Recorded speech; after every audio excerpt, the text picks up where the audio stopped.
جب حضرت موسیٰ علیہ السلام 6 لاکھ بنی اسرائیل کے افراد کے ساتھ میدان طیبہ میں مقیم تھے تو اللہ تعالیٰ نے ان لوگوں کے کھانے کے لیے آسمان سے 2 کھانے اتارے۔ ایک کا نام من اور دوسرے کا نام سلویٰ تھا۔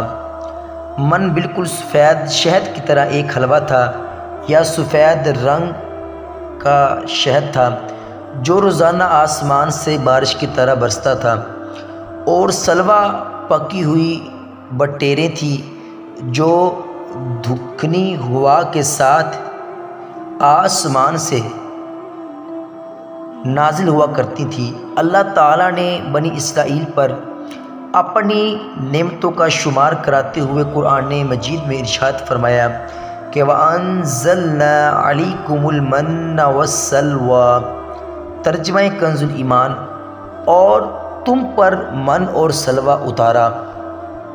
اس من و سلویٰ کے بارے میں حضرت موسیٰ علیہ السلام کا یہ حکم تھا کہ روزانہ تم لوگ اس کو کھا لیا کرو اور کل کے لیے اس کو ہرگز ذخیرہ مت کرنا۔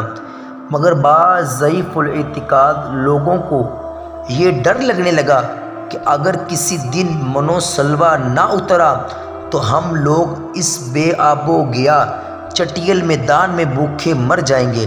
چنانچہ ان لوگوں نے کچھ چھپا کر کل کے لیے رکھ لیا تو نبی کی نافرمانی سے ایسی نحوست پھیل گئی کہ جو کچھ لوگوں نے کل کے لیے جمع کیا تھا وہ سب سڑ گیا اور آئندہ کے لیے اس کا اترنا بند ہو گیا۔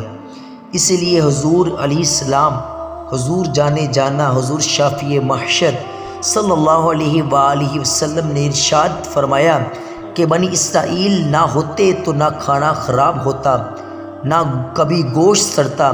کھانے کا خراب ہونا اور گوشت کا گلنا سڑنا اسی طریق سے شروع ہوا، ورنہ اس سے پہلے نہ کھانا بگڑتا یعنی خراب ہوتا تھا اور نہ گوشت گلتا سڑتا تھا۔